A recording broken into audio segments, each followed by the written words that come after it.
하나님 감사합니다. 오늘 이 주님 열린 선교 방송을 통하여 또 은총을 베풀어 주신 것 감사합니다. 전 세계에서 이 방송을 볼 터인데 많은 생명들이 이 소식을 듣고 정말 깨어서 주님을 준비하는 기회들이 되게 하여 주시옵소서. 연약한 종이오니 주님 말씀하시고 종을 다스려 주옵소서. 주님 예수 그리스도의 이름으로 기도하옵나이다. 아멘. 제가 성경 한 구절 제가 읽겠습니다. 요한계시록 1장 1절입니다.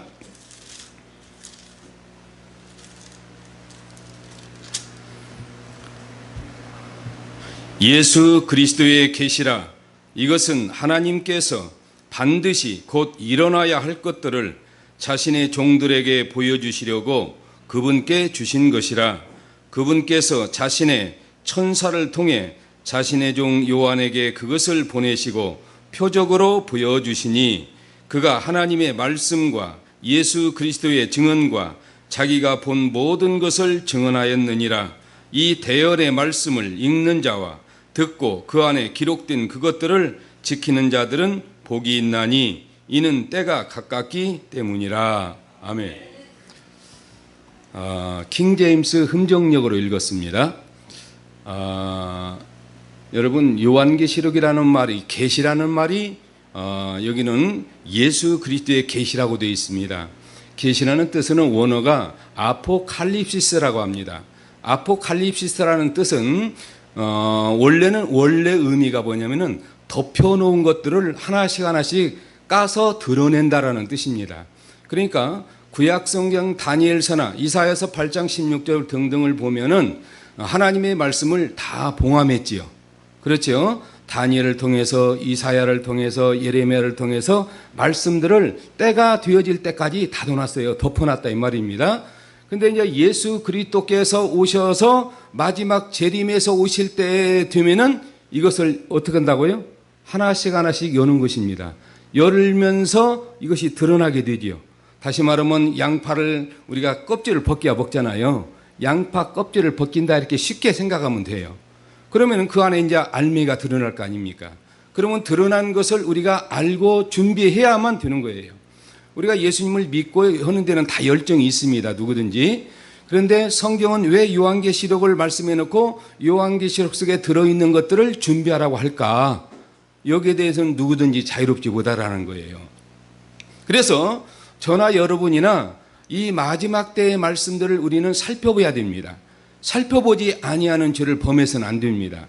오늘 성경에 보니까 이 대언의 말씀을 읽는 자와 듣고 그 안에 기록된 것을 지키는 자들이 복이 있다 그랬어요. 그럼 일단은 읽어야 돼요. 그렇죠? 눈이 있으면 읽어야 됩니다. 눈이 없으면 들어야 됩니다. 그리고 이 들은 것, 읽고 들은 것을 삶 속에서 지켜나가야 됩니다. 아까 우리 장 목사님이 얘기했잖아요. 우리 장 목사님 여러분이 지금 말씀이 좀 좋았다고 생각하면 좋겠습니다만은 저하고 같이 세미나를 하러 다니시기 때문에 마지막 날에는 우리 장 목사님 시간이 한 2시간 있습니다. 그래서 그 2시간의 이 영상이 필요해요. 여기는 영상을 통해서 지금 그 자기가 지금 이스라엘 손해 선교사니까 그 선교한 것과 또 당신이 하고 있는 그 말씀 너무 깊이가 있습니다.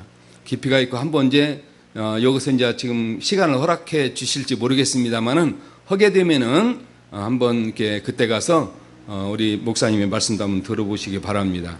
그래서 일단은 덮여놓은 것을 이제 드러냈기 때문에 이제 여기 1절 말씀이 중요해요. 예수 그리스도의 계시라. 이것은 하나님께서 반드시 곧 일어나야 할 것들을 당신의 종들에게 보여주신다 그랬어요. 그러니까 누군지는 모르지만은 보여주는 종들이 있다라는 거예요.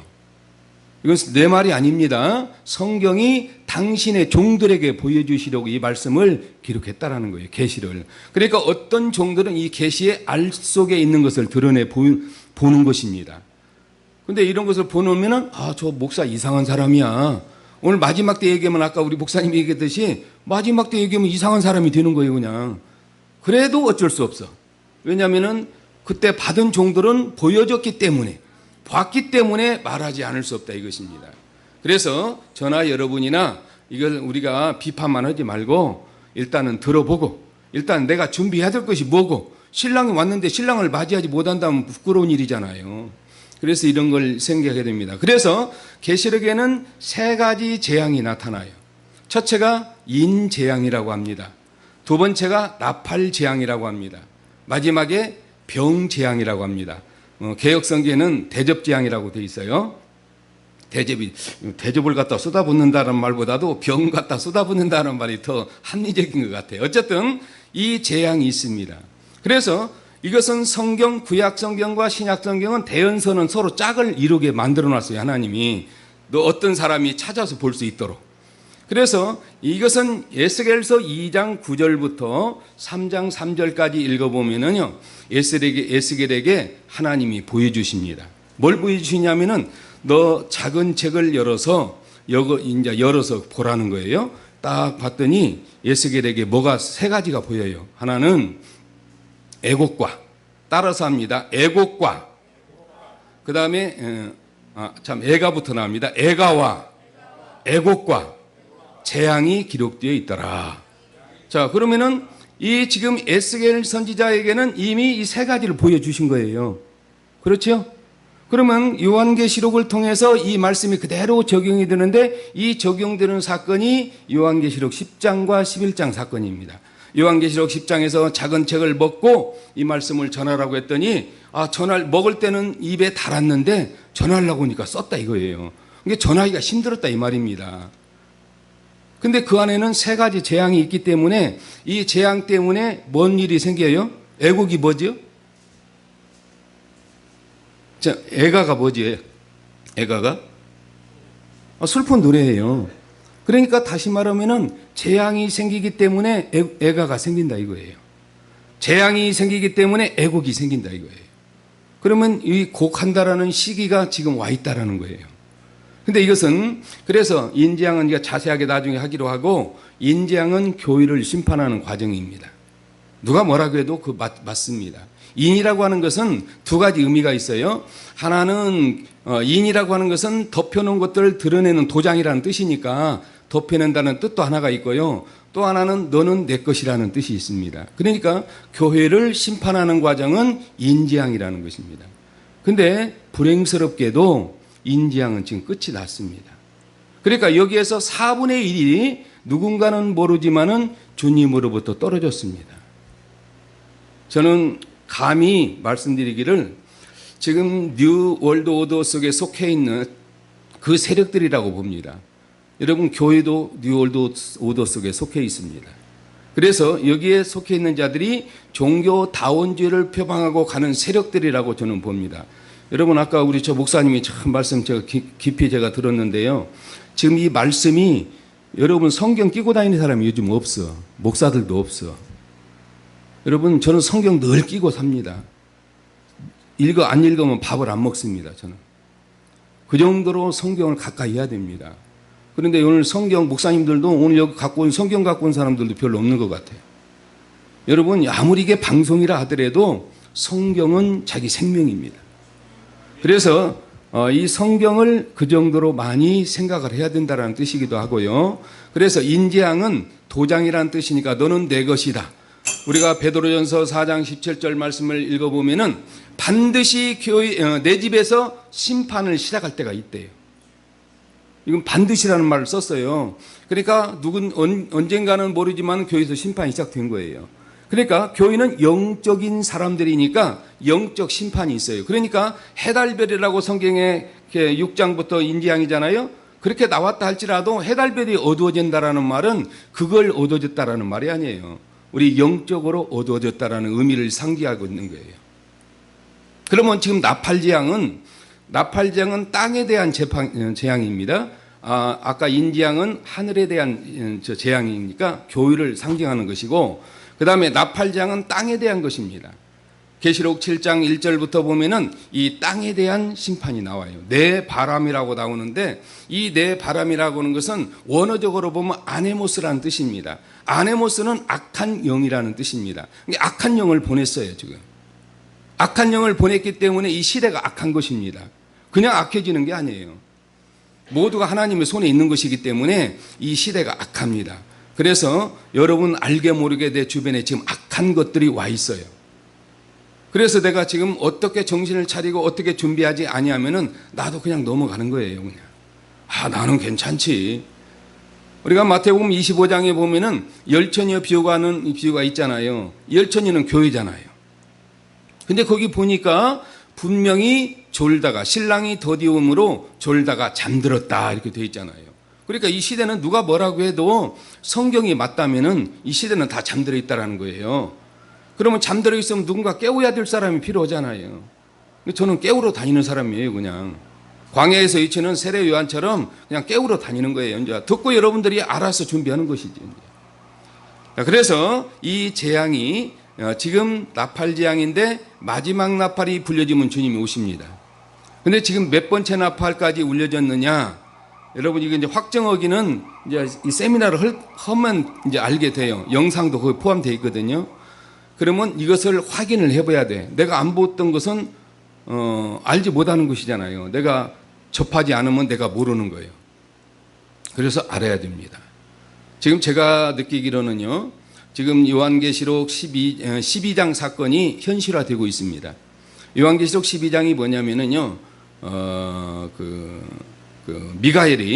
미가엘 천사장이 군대 장관이잖아요. 그래서 사탄을 하늘에서 쫓아내 보냈습니다. 그러면 사탄이 내쫓겼습니다. 사탄이 내쫓긴 것을 요한계시록 9장 사건이 황충대왕이라고 합니다. 이 황충대왕에 지금 현재 우리가 놓여있는 이 시기를 얘기하는 것입니다. 사탄은 쫓겨났어요. 쫓겨나면은 이미 사람 속에 들어갑니다. 어떤 사람의 속에 들어가느냐면요, 진짜 예수 그리스도의 영이 없는 사람에게는 들어갑니다. 예수님의 영이 있는 사람은 못 들어가겠지요. 그러나 예수님의 영이 예수 믿는 사람 보고 물어보면 다 영이 있다고 하지 없다고 하는 사람 어디가 있겠습니까? 근데 분명히 4분의 1이 떨어졌다는 것으로 보아서 누군가는 그런 사람이 있다라는 거예요. 누군지는 모르지만. 그래서 지금 5째 나팔이 울려졌어요. 울려졌다면은 6째 나팔이 유브라데 전쟁인데 7째 나팔은 이제 순식간에 오는 거예요. 이제 시간이 없다라는 거예요. 그래서 이런 것들을 대접재앙은 우리하고는 상관이 없습니다. 제가 말이 둔합니다. 말이 둔해서 천천히 글씨 써가면서 얘기하는 것을 저는 잘해요. 근데 이게 설교하는 식으로 말하면 제가 말을 잘 못합니다. 그래서 여러분 이해하시고 어쨌든 간에 하여튼 잘 여러분이 이 마지막 시대를 준비해야 됩니다. 목사는 누가 가르쳐줘서 되는 게 아니에요. 어떤 소리를 듣고 당신이 준비해야 돼요. 각자가 주님의 종이기 때문에 각자가 준비하지 아니하면은 주님으로부터 책망이 아니에요. 이건 책망이 아니라 끊어지는 것입니다. 끊어지기 때문에 이 소리를 듣고 지금 어떤 사람이 이 소리를 하고 있다면은 이 소리를 살펴보고 각자가 준비해야 된다. 이런 것입니다. 부디 우리 열린 선교방송, 이 열린 선교방송이 전 세계에 그래도 유튜브를 보는 사람이 있으니까 이 열린 선교방송을 보고 사람들이 많이 좀 깨우쳤으면 좋겠다. 이 생각이 듭니다. 주님 감사합니다. 오늘 짧은 입술로 통하여 이 귀한 말씀들을 우리 함께 나누었습니다. 주님, 이제는 우리 주님이 오시는 그 시기가 가까이 왔습니다. 아버지 하나님, 마태복음 24장 33절에는 그런즉 너희가 이와 같이 이 모든 일을 보거든 인자가 곧 문 앞에 와 있는 것을 알아라고 우리에게 가르쳐 주셨습니다. 주님은 지금 문 앞에 와 계시는데 우리가 여전히 먹고 마시고 시집가고 장가가고 우리 주님의 신랑이 원하는 것보다는 우리 생각이 더 많아져서 다른 것들을 우리 마음에 품고 있다면 이제부터 이걸 내려놓고 주의 종으로서 부름받았다면 지금 내가 무엇을 어떻게 해야 될 것인가를 이 시간 가르쳐 주시었고 우리 심령 속에 이 소리를 나누어 주시었기를 간절히 원하옵고 주님 예수 그리스도의 이름으로 기도하옵나이다. 아멘. 감사합니다.